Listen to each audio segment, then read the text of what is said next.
Avant, la communication politique, c'était ça. Ce serait un président qui informerait. Et aujourd'hui, c'est ça. Alors, je vous lance un défi. Et si vous avez 10 millions de vues, je prends un engagement.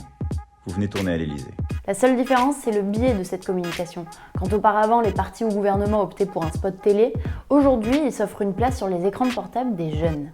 Et je leur ai dit, et je le répète, ce live n'est pas sponsorisé. Yo! Damn la Team Shape! C'est à se demander qui est influenceur et qui est politique. Pourquoi les politiques misent autant sur les influenceurs depuis peu et dans quel but? Et pourquoi les influenceurs acceptent de diffuser des messages politiques au même titre qu'un placement de produit?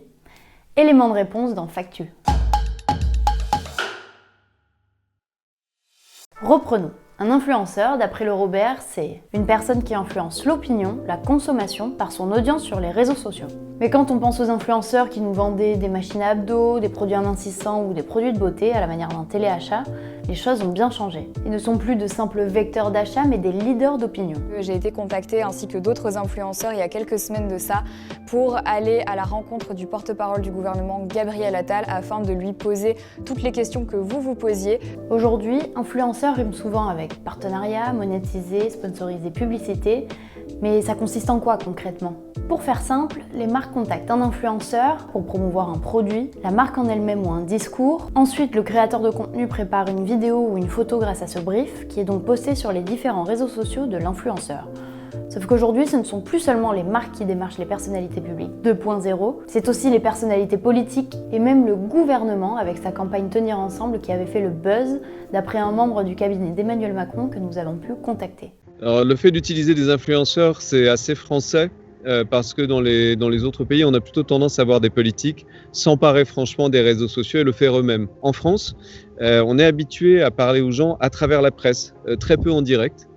Donc bizarrement, on va garder cette habitude sur les réseaux sociaux. Donc c'est un tout petit peu plus inquiétant, c'est ce besoin d'aller chercher des influenceurs, plutôt que de se dire je vais plonger dans la réalité des réseaux sociaux, je vais essayer de comprendre comment ça marche.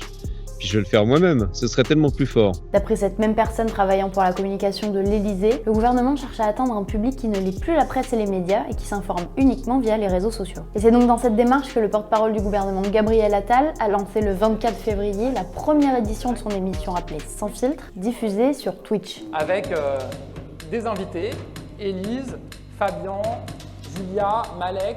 Alors les live questions-réponses, c'est une très bonne chose. Après, la question que je me pose, c'est pourquoi des influenceurs avec Gabriel Attal? Autant pour le chef de l'État, dont on a fait un Jupiter inaccessible, ça peut paraître bien d'avoir des gens qui servent d'intermédiaire. Mais pour Gabriel Attal, qui a 30 ans, qui a l'âge des gens qui sont en gros sur Twitch, pourquoi avoir besoin des influenceurs à côté de lui? Pourquoi ne pas y aller tout seul? Pourquoi ne pas devenir finalement lui-même un influenceur? Moi, je trouve que c'est une très belle initiative. C'est un peu osé de la part du gouvernement et un peu risqué. Et je trouve que ça a été bien fait. En fait, ça permet tout simplement aux jeunes de poser des questions, les questions qu'ils ont. Et c'est le meilleur canal pour aller les toucher. En 2020, année de la pandémie de Covid-19, 47% des créateurs de contenu auraient fait un partenariat d'intérêt public d'après une étude réalisée par Reach. Pour Florence Dupont, les partenariats avec le gouvernement n'ont pas été rémunérés.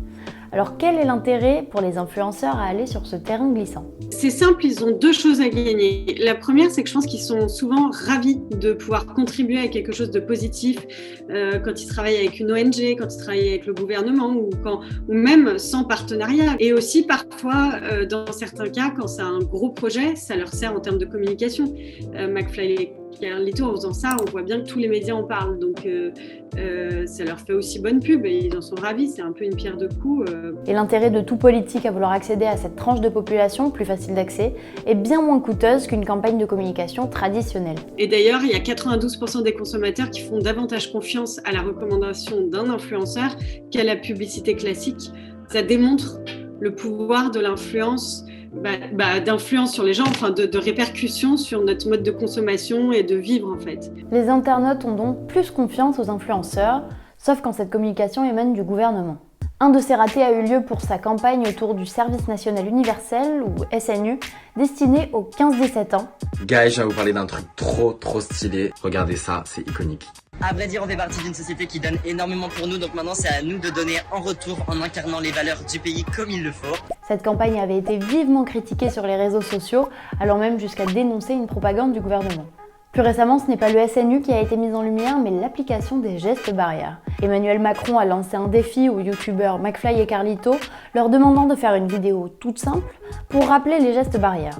Si la vidéo venait à atteindre les 10 millions de vues, qu'ils ont largement dépassé, les youtubeurs seraient invités à l'Elysée et ils organiseront un concours d'anecdotes avec le président, ce qui est clairement du jamais vu. McFly et Carlito, déjà, sont les influenceurs stars du moment et déjà depuis un moment.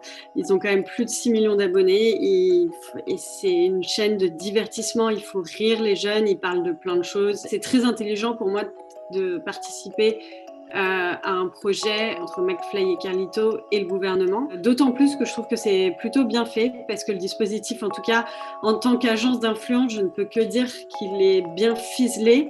Les influenceurs comme McFly et Carlito peuvent se dire apolitiques.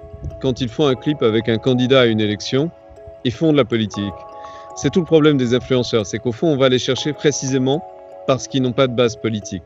Les gens ont plus confiance en eux qu'en un homme politique, ils ont plus confiance en eux qu'en un média, parce que ce sont des gens, a priori, sympas, qui nous font rire, qui nous détendent, qui nous divertissent. Donc on ne se méfie pas. C'est pour ça qu'on va les chercher. Mais à partir du moment où eux, ils rentrent là-dedans, ils font de la politique.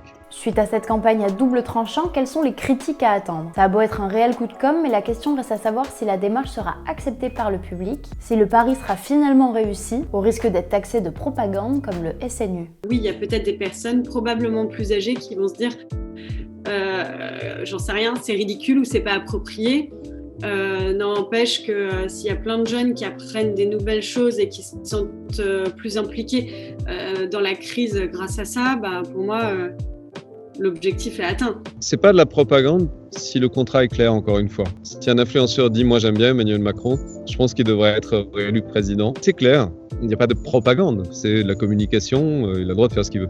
Si par contre c'est caché, c'est là où on rentre dans la propagande. Et on en vient à se demander si l'influenceur ne finirait pas lui-même par être influencé. Il y a une règle dans la politique française, c'est que les politiques s'intéressent aux réseaux sociaux le temps de l'élection. Une fois qu'ils sont élus, en général, pour eux c'est sale, c'est dangereux, c'est pas bien, c'est là où les humeurs françaises s'expriment, donc ils y vont plus, ils arrêtent de le faire. Il y a des évolutions sociétales après contre lesquelles on peut pas grand-chose. Là pour l'instant on est à mi-chemin, donc le président veut bien aller sur les réseaux sociaux pour se faire réélire, mais c'est tout. Et puis avec McFly et Carlito, quoi, c'est feel good, quoi, c'est de la publicité. On vous influence rien, gardez ça pour vous, c'est vous ça, c'est vous et vous-même.